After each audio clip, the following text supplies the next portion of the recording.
high. Looks like the high dictates the steps, hoping for you to come out and play.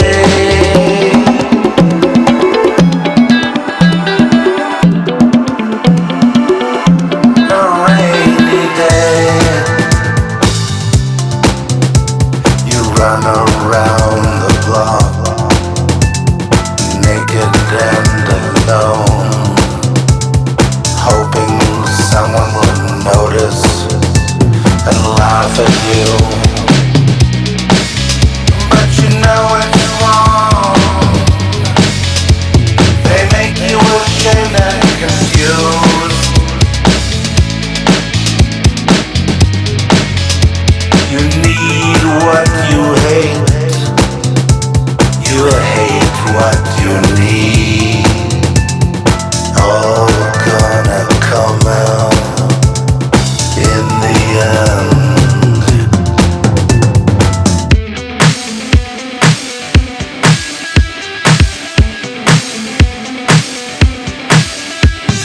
Naked and alone, hoping someone will see you in all your ugliness.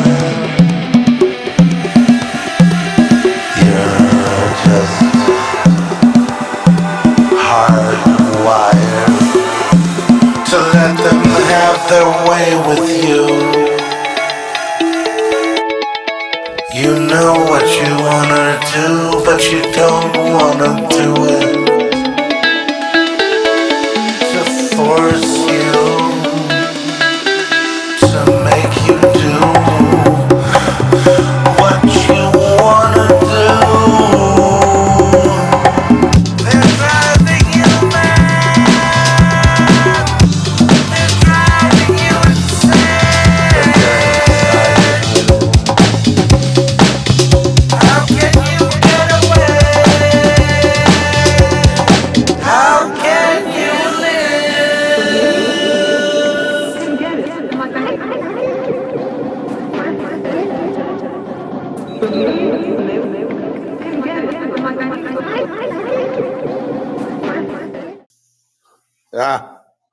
Greetings in the name of the Most High. Well, it's you don't really need me on here to justify the direction of the globe, because I think we sort of, I got the pulse, was sort of nailed it in terms of what the emphasis is, and the now ceasefire in Israel. This is the Zeph report, by the way. I'm Zeph Daniel, and what we do here is make observations of, through the spiritual lens of Jesus Christ and of God's word, and and at the same time, I share, insights, visions, prophetic messages, anything like that. I'm known as pretty accurate, and even in my friendship circles, I tend to have a gift at seeing the gestalt of it, the whole of it. Yesterday, someone left a screaming comment that I should be investigated for hating children, because I said I didn't care about Pam Bondi and all that. What I was saying is that it's a bit of a red herring, because what is going on is precisely busting up the pedo cults. And we were, and who was with me? We were pioneers in exposing the pedo cults in the beginning, and that's what my whole life has been about. And another thing is, as the Zeph report is an individual, we have, Trish and I have also freed sex slaves. We have freed children from bondage, from ownership by cruel masters, who would just as soon pimp them out or take their kidneys, one or the other, and rescuing them from things like that. And I've recommended the orphanage that we support, So we're very much about, my journey here online is about 23 years. So in 23 years, I have been, you know, kind of exposing the dark side of society, if you will. And in fact, we have a documentary about me as a Los Angeles screenwriter, who penned, co-penned a movie, Society, which became a cult classic. It was also banned in the United States, which was it's a dubious honor, you know what I mean? But it's like, if, when you're in literary circles or like art circles, if you can get banned, like banned in Boston, you know, that becomes a feather in your cap. So that was interesting, but it didn't help us on the financial end of things. It took a couple of years for the film to get out, and finally then, and it got slammed. It got like, the lowest, say, whatever IMDb was back in those days, the lowest rating you could get, and then eventually found an audience, and years later it became enshrined as a cult classic. Well, what made that different? And even the director and the head visionary, Brian Usna, he would ask me questions about, he was wondering where this whole thing came from and why is it different than other projects like I did with him, Bride of Reanimator. I did Silent Night, one of the Silent Night, Deadly Night, Silent Night, Deadly Night 4, I think. And I had a very good time working with Brian, but but he just always wondered about like what's the mojo in society? What is that? Is that because you're dealing with autobiographical stuff, or did you exaggerate? I think in the beginning he thought, he thought that I was just I don't think he really believed me. I just think he was, and at that time I didn't really even, I not until the production that I thought I had a break in my programming where I saw it was all real, and I had been sent away and reprogrammed. Part of my getting out of psychiatric care was a living situation permanently. They tried to make it. The only reason I got out is because I said, there were no people there that night, referring to a scene that's also in Society when the boy Billy gets a knife and holds off tries to hold his parents and everybody off from getting him because he thought they were going to get him. He had extreme paranoia, but his paranoia was real. And it was almost like a carbon copy of what actually happened. And then I was sent away.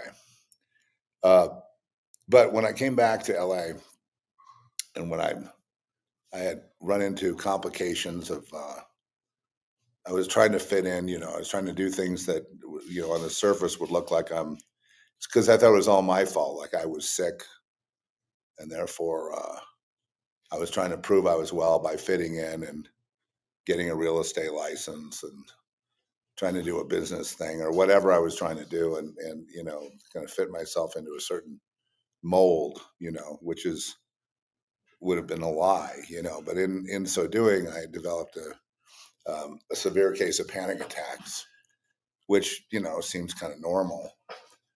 And what that kind of led to was I had to be put on medication.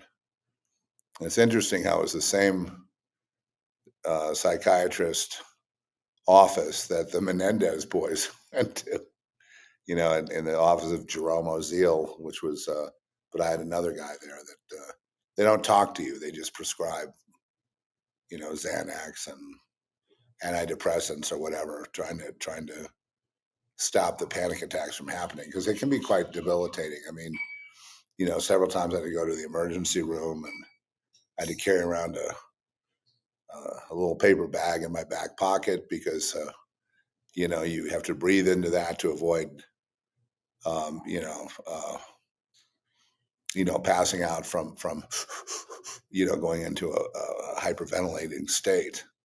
And so what I could do is I couldn't go out during the daytime because it would trigger these attacks.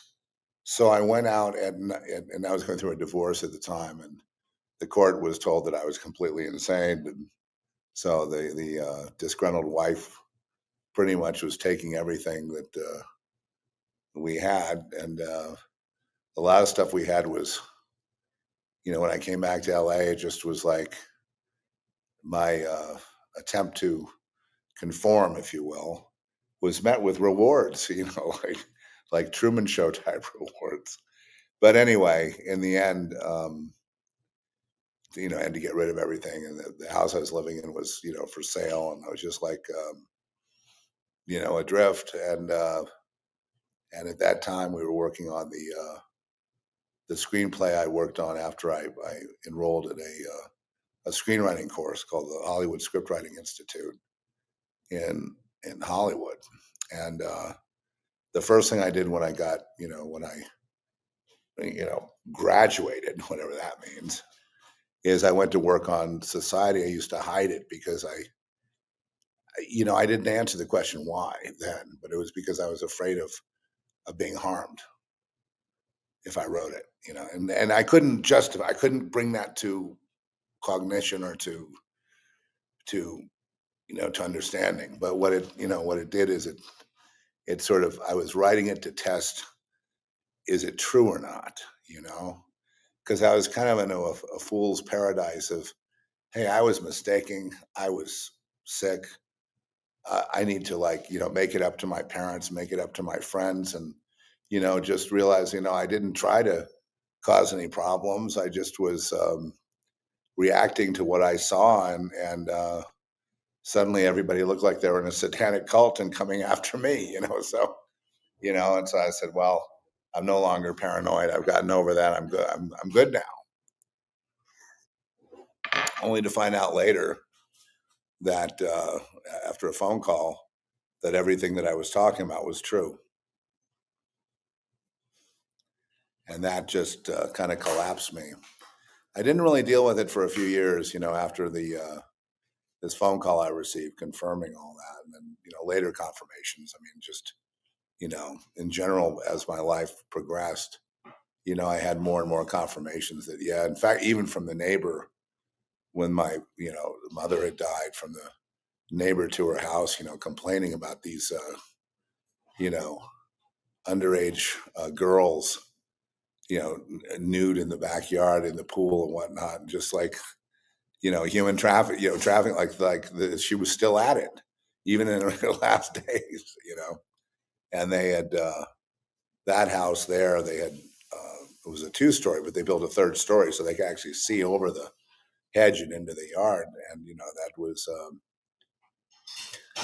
I mean, it might have looked innocent, I guess, on the surface. I don't know, but it was very uninnocent compared to what I already knew about the trafficking of these underage girls. So, so it touches everybody. And then, of course, and then I recalled, all the reason for my condition, everything was that I hadn't dealt with a lot of the abuse issues that occurred, and my brother didn't either. And it's kind of hard to explain. It's like, well, if you're being abused, why didn't you leave it? So I tried to leave several times. I went off to a cult in Santa Barbara that was basically being run by these CIA psychiatrists who were like in cahoots with Dr. Jolyon West, and it was in the hills there in Santa Barbara, and and they told me all about it, and then they were eventually they came to me again later in life, the same psychiatrist, they were a husband and wife team, and they said, your mother is killing your father, we need an intervention. Next thing you know, my father's dead, and my mother ends up marrying the caregiver. Okay, so murder one, murder 101, and I never really revealed that till now, but you might as well know that. So and yes, so we went through. It was fairly normal, I think, for kids to be abused. It was not abnormal. The unabused child is an abnormal thing. The abused children, are everywhere. But if you're like elite, you at least you don't get trafficked. If you're not, If you're just above orphanhood, you get trafficked and you don't come back. Because with these kids, the way you hunt them down, the way I've mapped it out, I always knew, and in reading the FBI records, I always knew that the very wealthy, traffic in children, and it's not just like Diddy. It's all over the place. It's global. So the pedo cults are there to blackmail important individuals, and that was the whole point of Epstein. Now, when I said I don't care about Epstein or Pam Bondi or whatever, it's like, and Bongino and all that, because they're not players. They're what I meant by that is they're functionaries. They're servants. They do what they're told.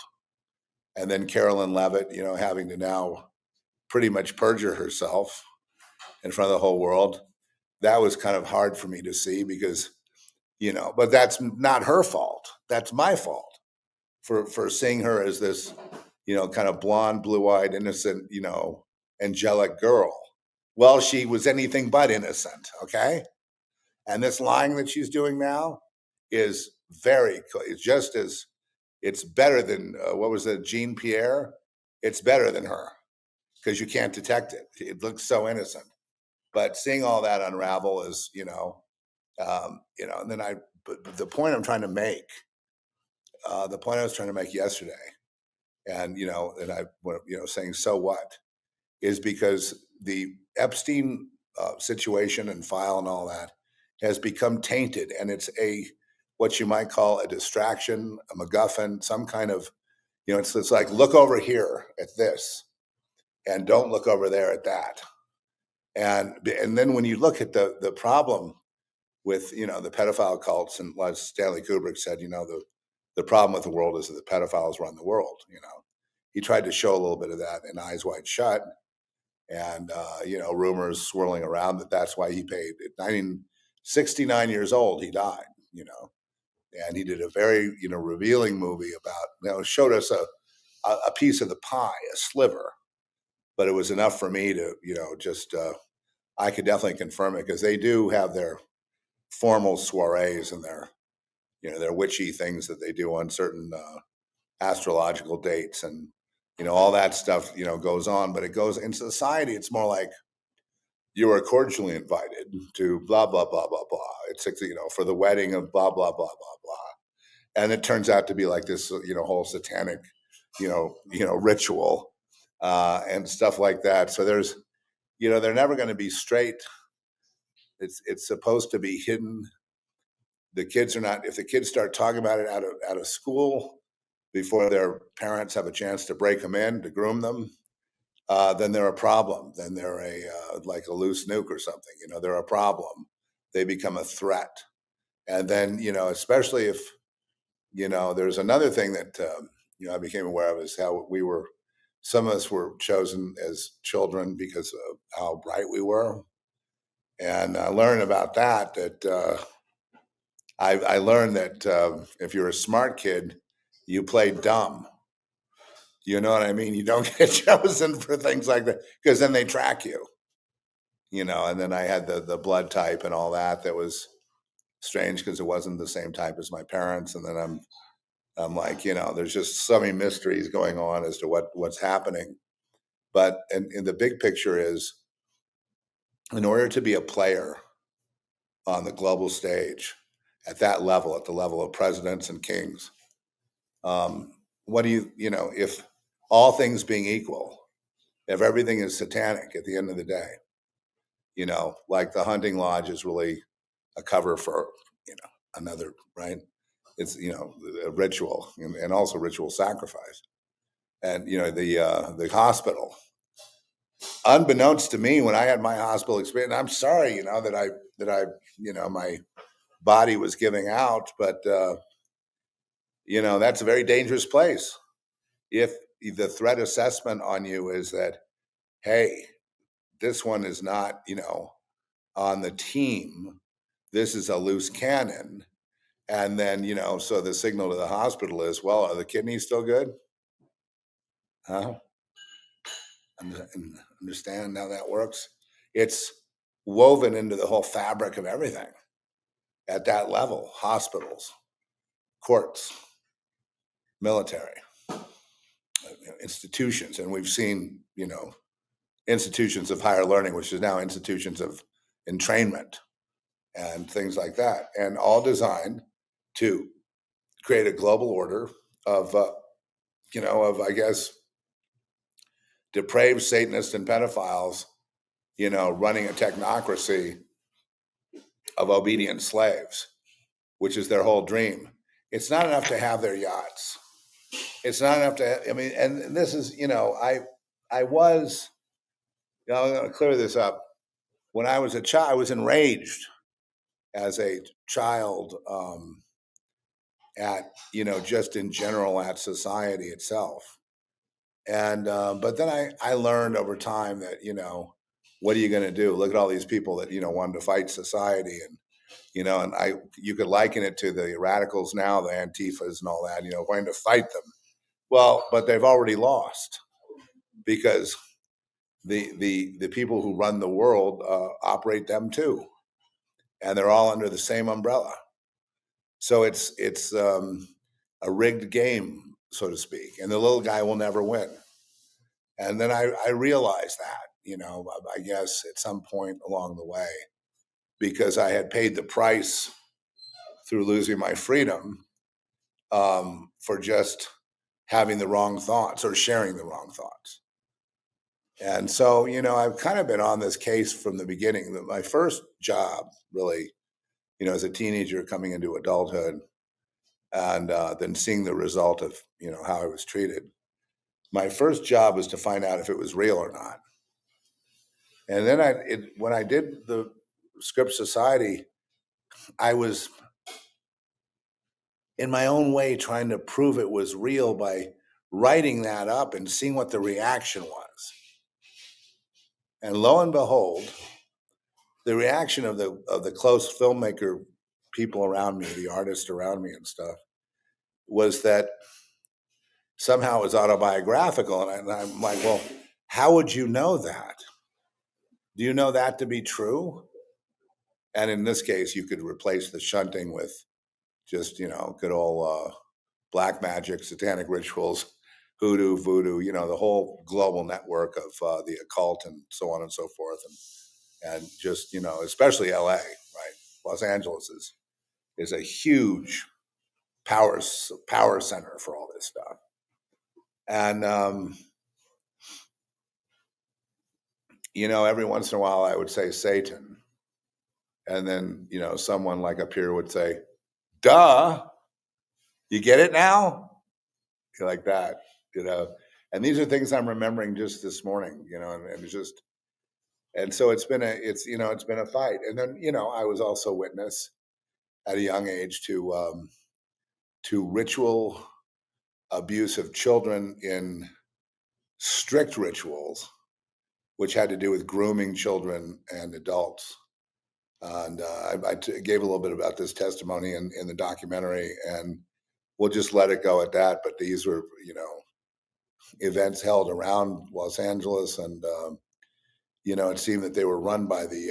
And I hate to, I'm not going to mention women's clubs, but like back in those days, women weren't working, so they had these clubs, and they were responsible for grooming the children and making sure that they were ready to go, meaning having sex with adults at 5 years old.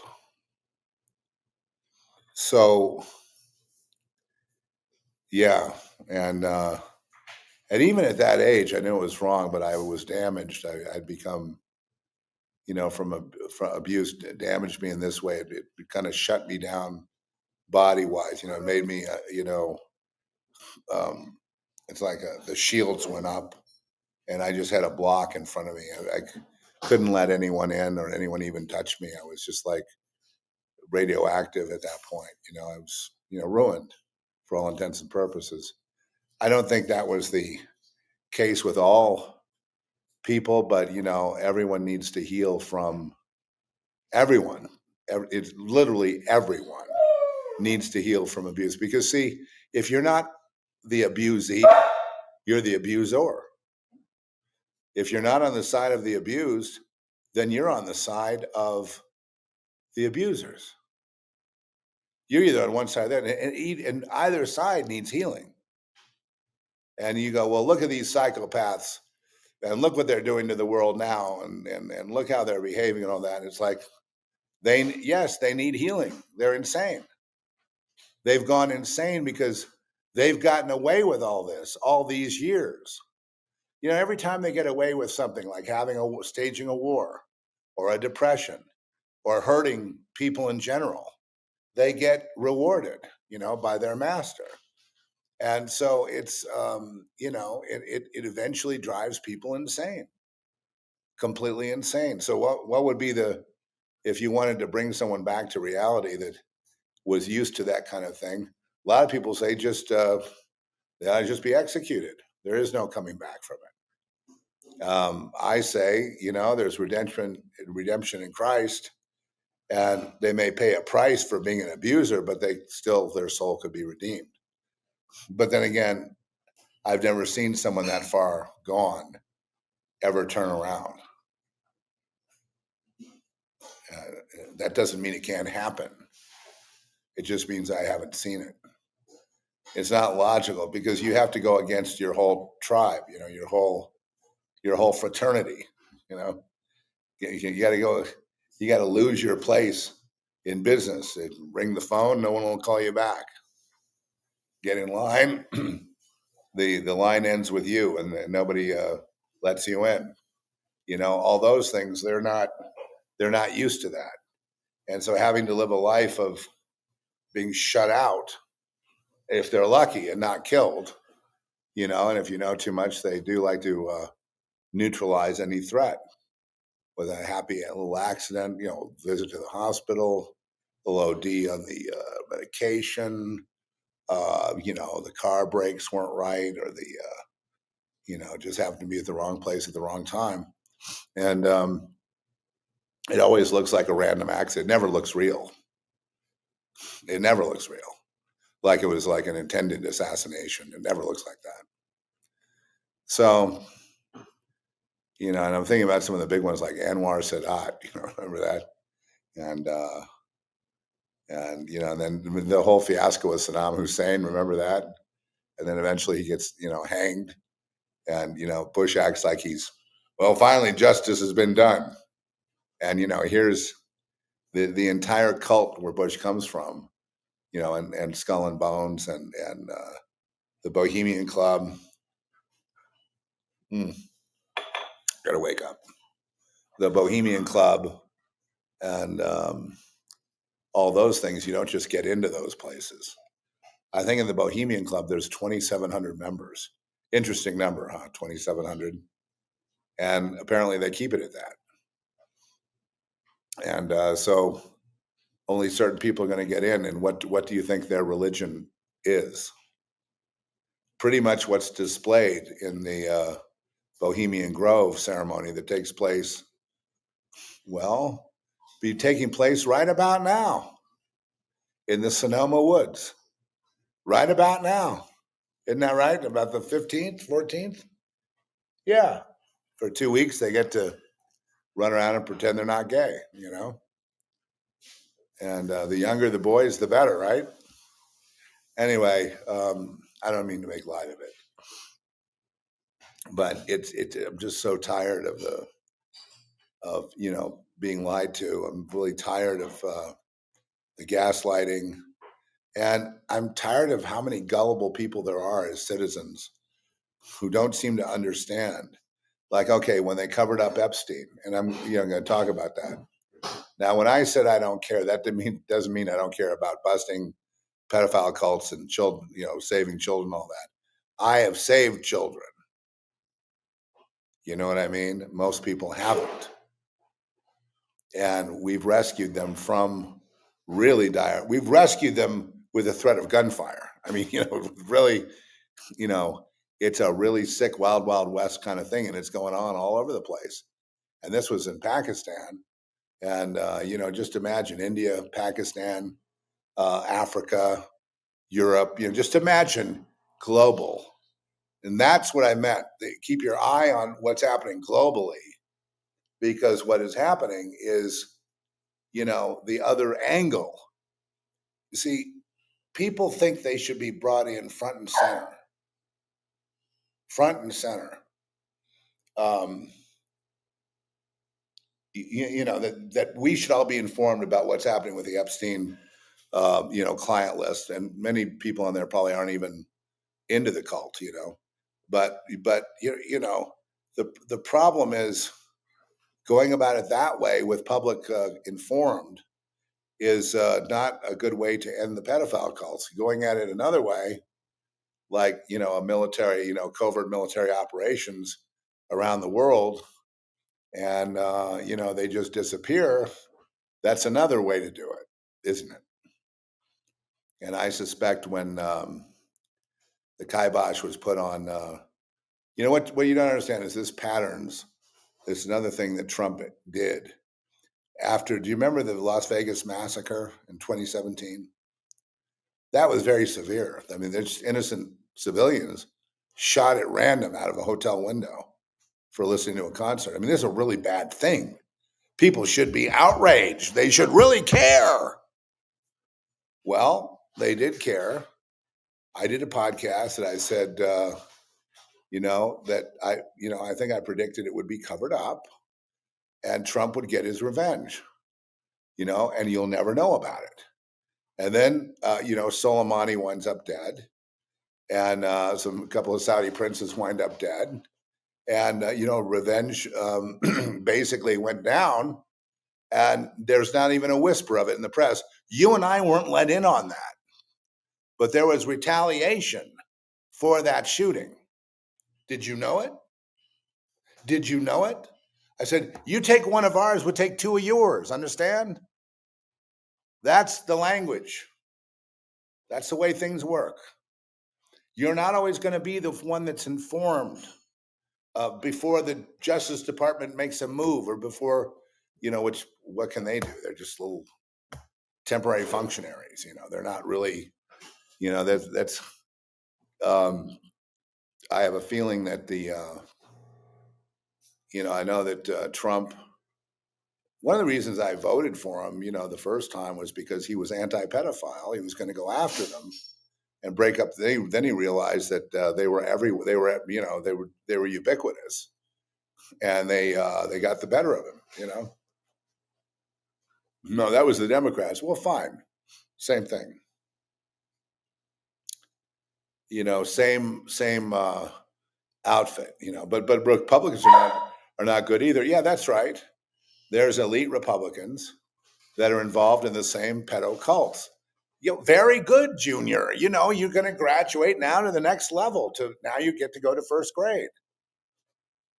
But a lot of stuff gets done behind the scenes that you don't know anything about.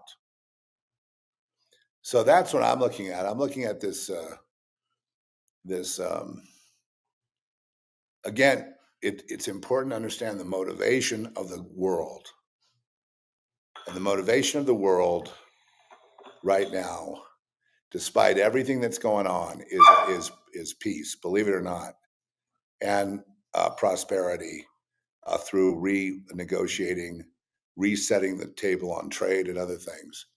And these things will be. I don't know how long they'll be successful for, but I believe that even China is playing ball. So it's like, but you'll never hear about it. They'll never say we're playing ball with Trump in the press. They got too much pride for that. They're not going to do that. They're going to say Trump's in violation of everything. We would never even talk to him while they sign a deal out the back. So just understand, what you get and the way things work are two completely different things. And so right now, if you care about children, then you should be very, very supportive of this administration and what they're doing and going forward, because children is a very important thing to anyone that is in Christ, is going to fight for the children. I mean, if you're truly a Christian, if you're truly in Christ, even if you're just indoctrinated by Christian doctrine, the key is those who can't protect children won't be there as a society in the future. And that, so they know they got to play ball, because if they're anti-child, if they're pro-child trafficking, that society is going to collapse. They'll never get their technocracy or their new world order because it's going against the grain. The only thing that will work is it's either going to be God's way or the highway. That's just the way it is. And God's way would be to protect children. Let them grow up. Don't mutilate their genitals. Don't put them in. They tried to put me in a brothel, and and the guy took me on. I told you, he came down and he was a staff member at the at this psychiatric institution in Los Angeles, and he took me out on a drive. I'm like, oh, this is weird. No having to sign out. Don't I need a doctor's order? No, you don't need any of that. Oh, and he goes, they're, and this is kind of hard to take, but they're trying to sell me to into sex slavery in West Hollywood, in Boys Town, and or I could go back to the ICU, which is a horrible experience. And I was afraid because I had a feeling that if I gave myself over to that, that I would be dead. I had accurate premonitions about my own safety. And I think this is because children that go through things like this develop clairvoyance as a defense mechanism, in nature. So it's sort of like a natural defense mechanism to prevent being abused, And I sensed there was danger there. And so that didn't work out. And so, I realized, that's it. It didn't really dawn on me what that meant, where your mother and father sell you into sex slavery to be killed so that they can, so that they have no more problem. The problem being you going on with your story. And once you go on with your story, even if you agree that you won't go on with it anymore, they won't trust you until they can blackmail you, meaning they still have to get you in some kind of video or something where you do something wrong. And so they can then, have that as a lever against you, so that, it's not just for elites, it's everybody that's involved. The whole Diddy thing was all about blackmail and about controlling, for these intelligence agencies, for controlling, their assets, which are I think you make a good case for all our entertainers really work for intelligence agencies, and they work for like the CIA and stuff like that. They don't work for themselves. The money they're allowed to have is provisional. That they can have it providing they cooperate. If they don't cooperate, then there's an unfortunate car wreck or a plane crash, or they get, Michael Jackson or something, the 27 Club, whatever. A lot of artists really don't know that. They sign on the bottom line, they sign in blood, so to speak, and they give consent, but then they start figuring out what's going on. And then all of a sudden, they want to be their own man, their own woman. And of course, you'd want to be that growing up, right? And when they flex their muscle to be that man, to be that woman, they're taken out. Or their career does a nosedive, or they become an embarrassment, or they become, where are they now? And you see a picture of this haggardly old person. This is all because it's rigged, and Washington is rigged. Pam Bondi, the DOJ, is rigged, right? And there are all these fights going on. And I think what we should really be looking at is the weak link in this whole in this situation is the planned civil war for America, and that's something that would put an end to any kind of peace deal.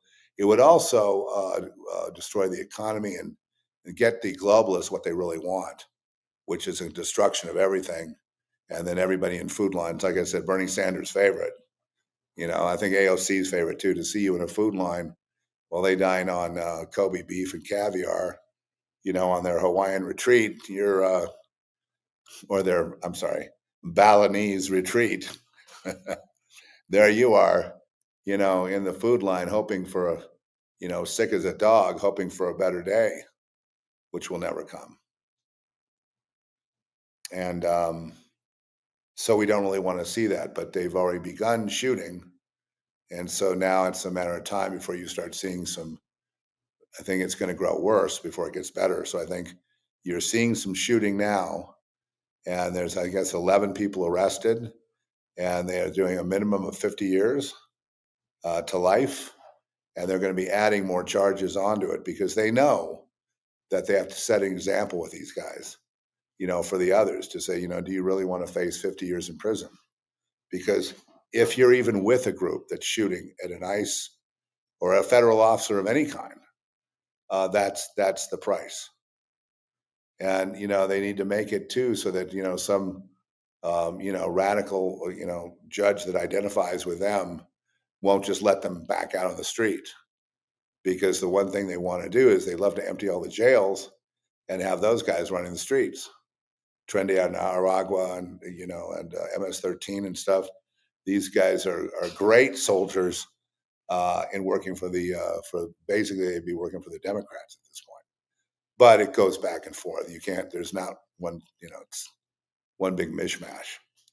So,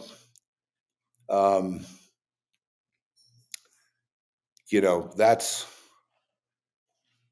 I think this whole thing of the cover up, as we go back to Las Vegas, a horrible situation, really spectacular too. Not one the public could forget about, but already today, they're not talking about Epstein. It's just not really being talked about. It was like on the news, what they're talking about on, say, CNN and stations like that. They're talking about the evil of ICE going to Los Angeles and bothering Karen Bass, and then Karen Bass and acting like victims. So they blow stuff up.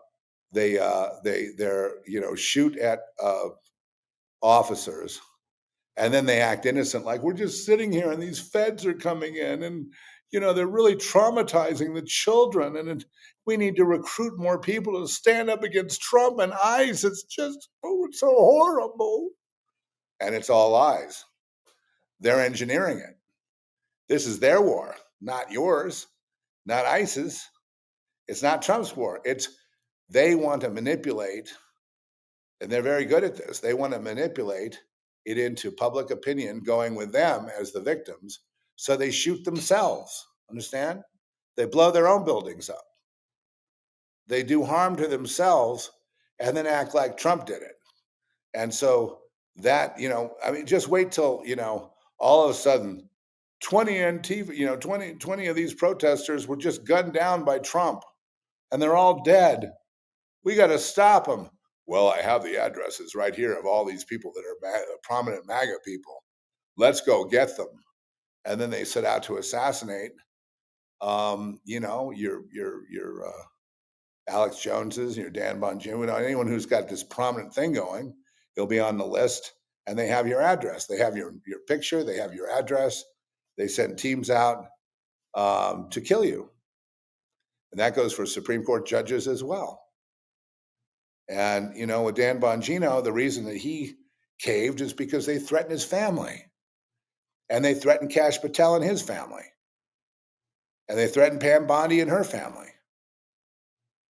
Like, if they don't play ball on this Epstein thing, things could go bad. They got to decide what team they're on. And the team that they're on wants that covered, wants that quashed. Put it under national security, ended. And even if it came out right now, would you believe it? I wouldn't. I believe it was doctored. I wouldn't believe it. And yes, there are people there. There are Republicans, Democrats, conservatives, radical leftists, and everything in between are on that list. The only difference between those on the list and not is they're elite and they're prominent. I mean, they're millionaires at the very least from their lectures or whatever. They have a great deal of influence. And that's why they're on the list. And that's why they're a threat, right? And so far, nobody in the news, after that incredible phony quashing of the Epstein file, and oh, there's nothing to see here. And everyone knows that they've been hoodwinked. They don't care because they know that in 2 weeks you won't be talking about it. You're going to be so distracted with what else is going on. And there are a few surprises about to hit us. And when those things happen, you're not going to, the last thing you're going to talk about is Epstein. You're just not going to want to be dealing with it. And I think Alex Jones said something to the effect that, and I think this was pretty prescient on his part.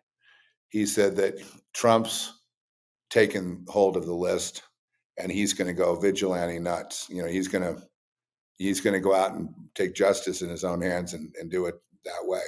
Well, the reason he said that is because he, like me, remembers what happened back in 2017 when Trump took the, vengeance into his own hand. Now, he's done it before. He didn't become a dictator, but he took care of business.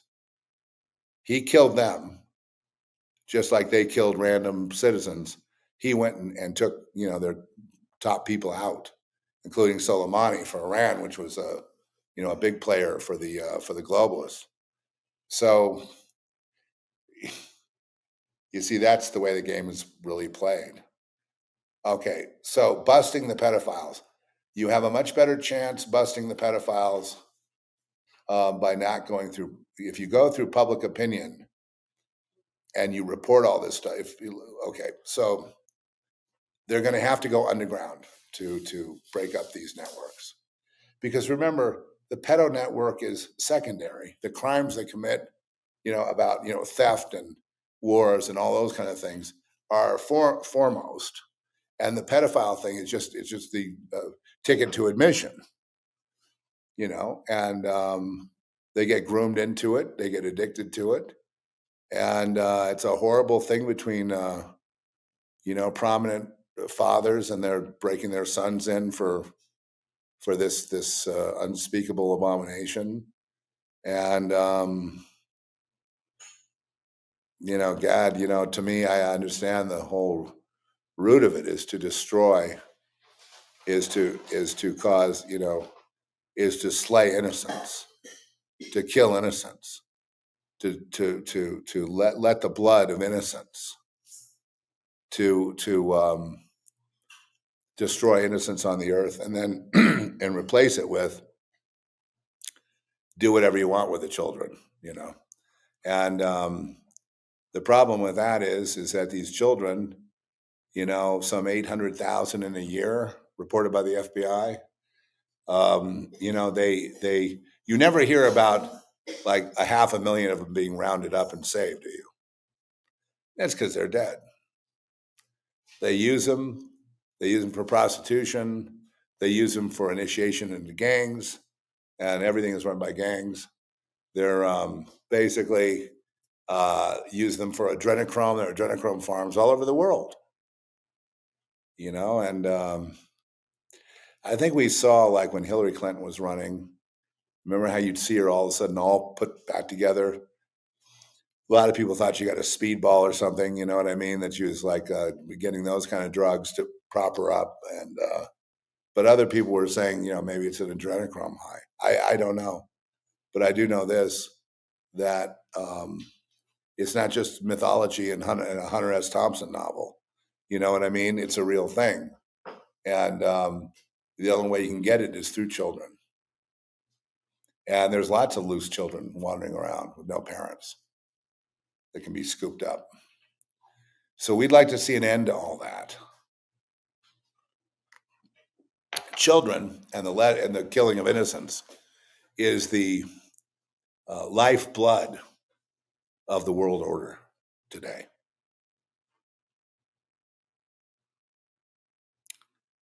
And if that doesn't send a shockwave through your if that doesn't provide a wake up, now you go, oh, sure. A lot of people, even on the little that I said in the documentary about society, about really how I became a writer, and I processed my own trauma through writing, and that's how we got the screenplay for Society originally. But and that's why it had that hidden mojo that people were wondering about. Why is it persisting and surviving? It's because it poses questions that are, on the verge of being answered here in this world. And it's a lot of people have had thoughts like they see in society, and though it's not, it may not be literal, horror and special effects, but the idea of these, people. A lot of people have been gaslit. Like they when I went to Rome, there was this one guy I remember, and he was following me around, and he just kept asking the same question. Why did they do this to the kid? Why did they do this to Billy? Why did they keep following him around? What did they do this? He just couldn't get it off his mind. He just was going round and round and round with it. And I could tell he had been gaslit. He had been gang stalked. They're doing it to him. And so he's just frantic to know, why is this truth? Is this true? Is that what's happening? Why are they doing that? And he couldn't get off of it. And even though we're dealing with a difference in language, Italian versus English, I fully understood what he meant. And I felt like telling him, give him a hug and just say, look, we know what you're going through. Just, calm down. The more you scream about it, the more likely you are to lose freedom, and you don't want to lose your freedom. So, you're just going to have to, cool it until there can be an answer. And if it's coming from your parents or their friends or your social network, I'm really sorry that they took the bait, because everybody gets a chance to take the bait. Everybody has you had big rock groups. The Beatles themselves were the biggest purveyors of joining the satanic global system. Magical Mystery Tour. Roll up and get on board. Come on in for the big win. Don't you want to win? I can think of song after song. In other words, they take the losers of the world, and the Little River Band, the Lonesome Loser. Perfect song about a lamb who just is, the cult is all around him.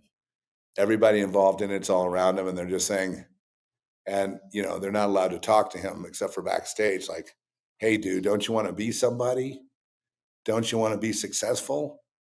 Take a look in that mirror. Don't you want to make your wife and kids proud of you?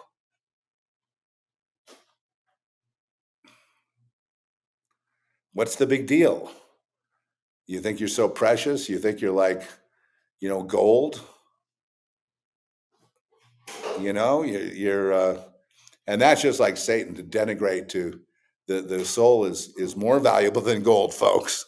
Your soul is more valuable than gold and needs to be protected, and the Lord will tell you that. But to the satanic guy, it's like, well, you think you're so precious? You got so much pride. You know what I mean? You think you can do it all on your own, and they will hit you with join the collective. It's when sinners entice thee, son, and say, put your foot with us, we'll wait for innocent blood and collect their spoil and have one purse. That's who's singing those songs. That's why the Little River Band got their song as a hit, because it would influence. Well, most people didn't even know what the lyrics meant. We can go through a lyric. I can go through line by line and explain exactly what they meant. They're very specific in their meaning. They're very Masonic, about hiding it in plain sight. The Beatles were great at that. Sergeant Pepper's Lonely Heart Club's Band. It's all you need is love. There's another one. No, that's just about love. What kind of love? Carnal love? Spiritual love? Agape love? No, it's another kind of love, baby. You know that. Who loves you, baby? Who's your daddy? Yeah, man. Yeah, man. Yeah, man. And yeah, man. Well, don't be so hard on people. I mean, people need a chance. I'm not being hard. I don't blame you for, taking the bait. I only blame you for hurting your children and hurting innocent people to boost yourselves. That I object to, yes. Okay? I object to that. Can you understand that? You know how many people I've seen broken and committing suicide, including my own daughter? You have any idea? It's a really sorry sight to see. And then they go, well, better you than me. And I'm like, well, if you're that far gone, you have no soul, you have no mind. You're just basically an extension of, the hand of evil and darkness. And no good comes from you, because from a corrupt tree comes shitty, corrupt, lousy fruit, because you yourself produce nothing. Your place in the collective is what gives power to the collective to steal the money. You have one purse. Now, who has that in politics? Who steals the money? The NGOs. What are they affiliated with? Follow the money. You'll see the same people. You'll see the same guy. Helter Skelter. Coming down fast, but I'm miles above you. Tell me the answer. You may be a lover, but you ain't no dancer. Meaning, you may be, a certain kind of human being, a good lover, talented, whatever, but you ain't no dancer. In other words, you're not part of the club. And so therefore I'm miles above you. I'm coming down fast, harassing you. Because, and on, and I could go on and on with it. They would say, well, no, that's just about, these songs is about covert sex, circle jerks, things like, kids do. And I'm like, I'm sorry, fucker. It's not about stuff like that. Sex is simply a vehicle to get into, to do things that are compromising, to self-corrupt your way into the club, so you can have a seat at the table and have a hand in the blood money. So you're no different than the pedophiles raping children and killing them. How are you any different? And that's a heavy subject, but the way out is Jesus. The way out is Jesus. There is no other way out. If there was another way out, I swear I would tell you. If you could go meditate on the Buddha or something, I'd tell you that. If you could go, on the the Islamic way of a lot of external rules and work and 5 times a day prayer and all that, and that would work, I'd tell you that. But it's the only way to redemption is through a non-meritorious connection with God. And the only one that can connect us with God is Jesus, because it doesn't merit anything from you, because no matter what you do, no matter what you say, no matter what you create, it's not good enough.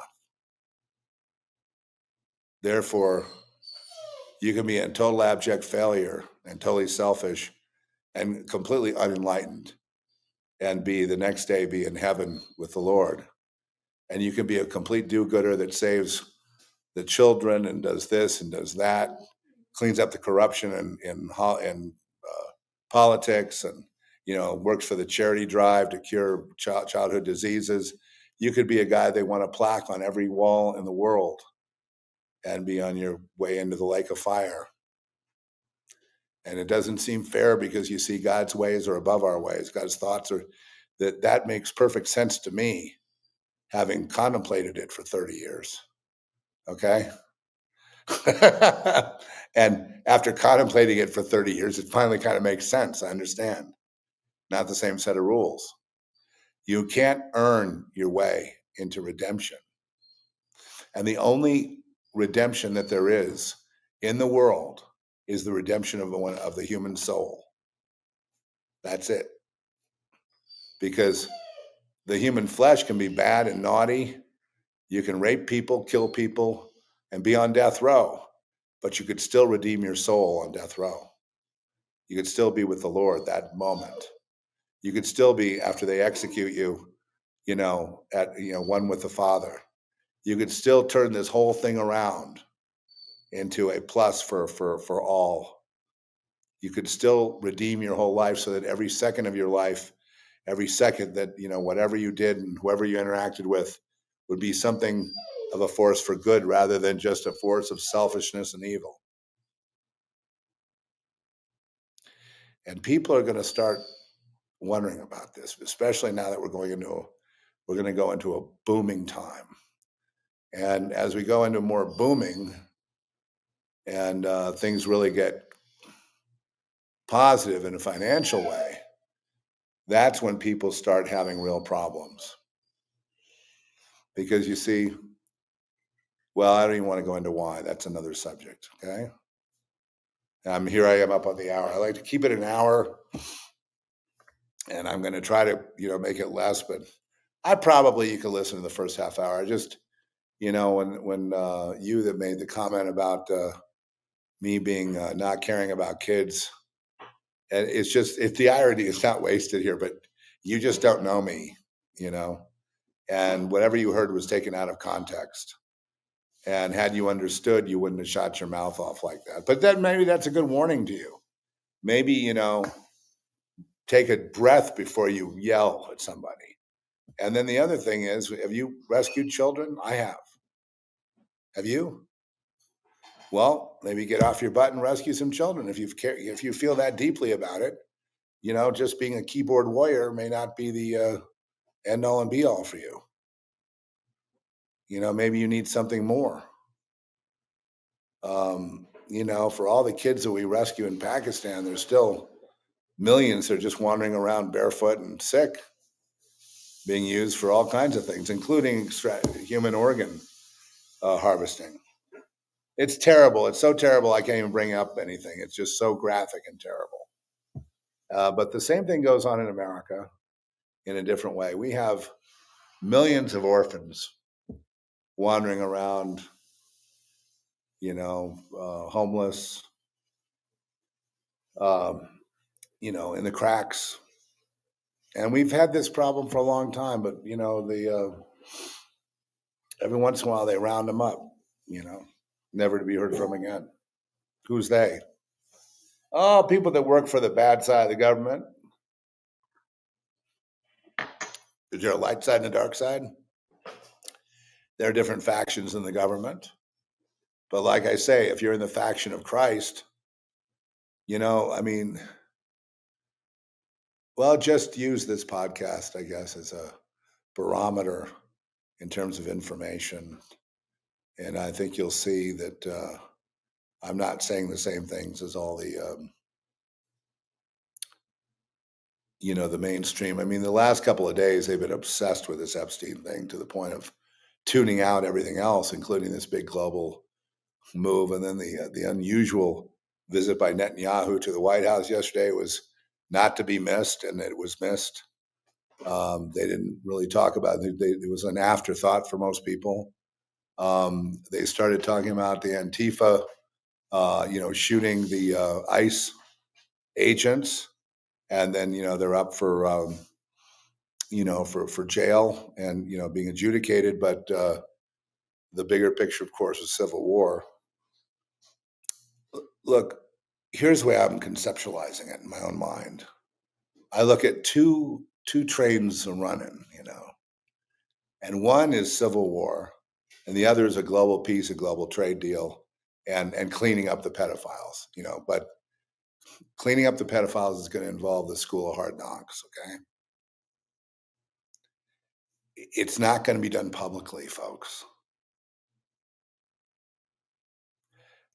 We would never approve of that kind of barbarism that has to go into this. And that's all I'm going to say about it. I don't want to talk about it. It's going to be, let's put it this way.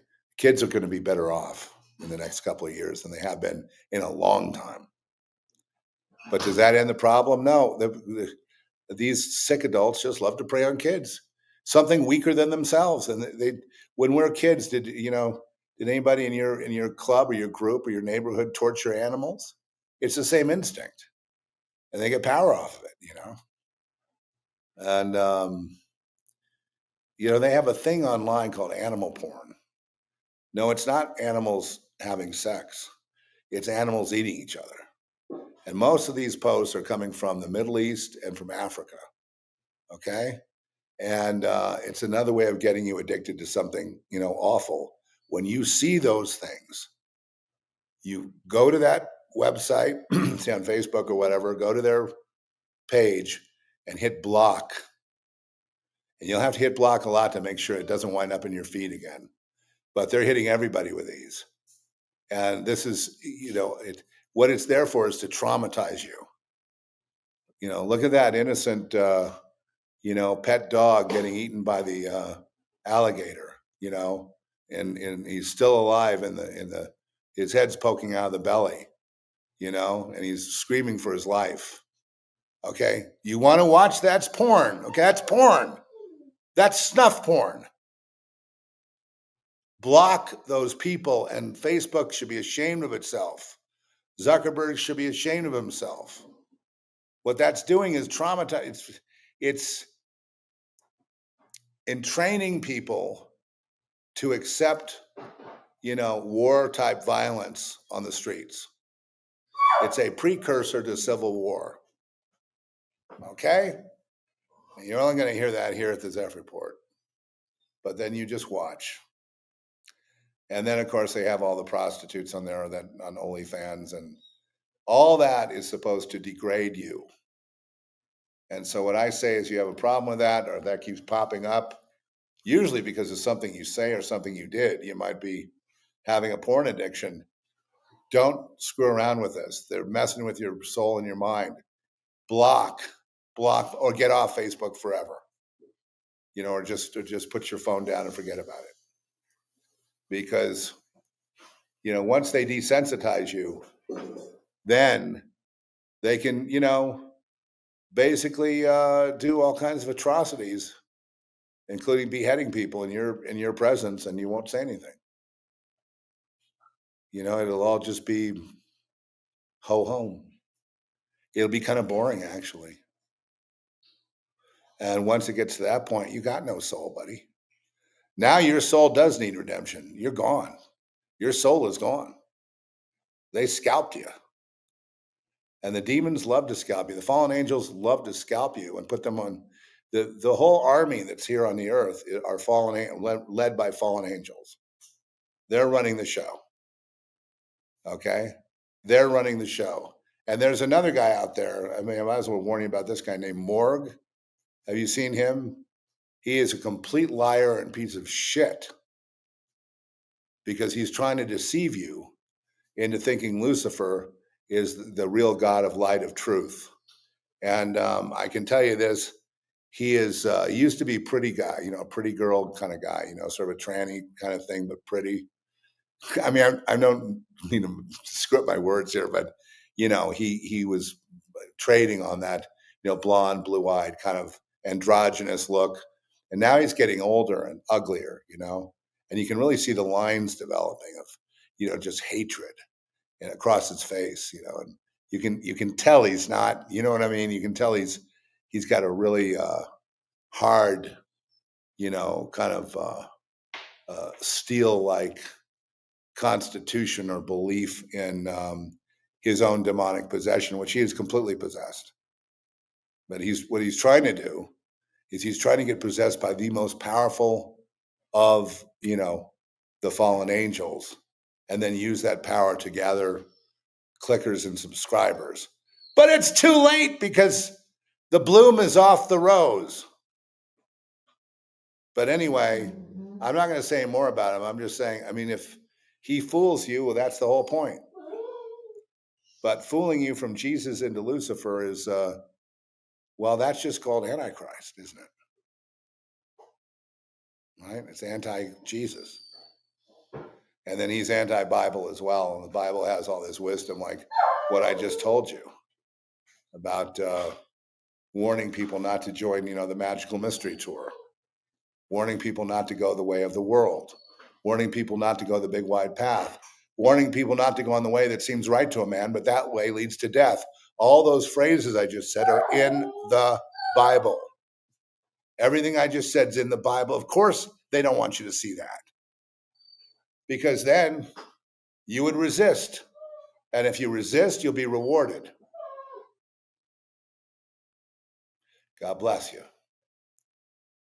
Lord, give us the strength to face the truth and not flinch.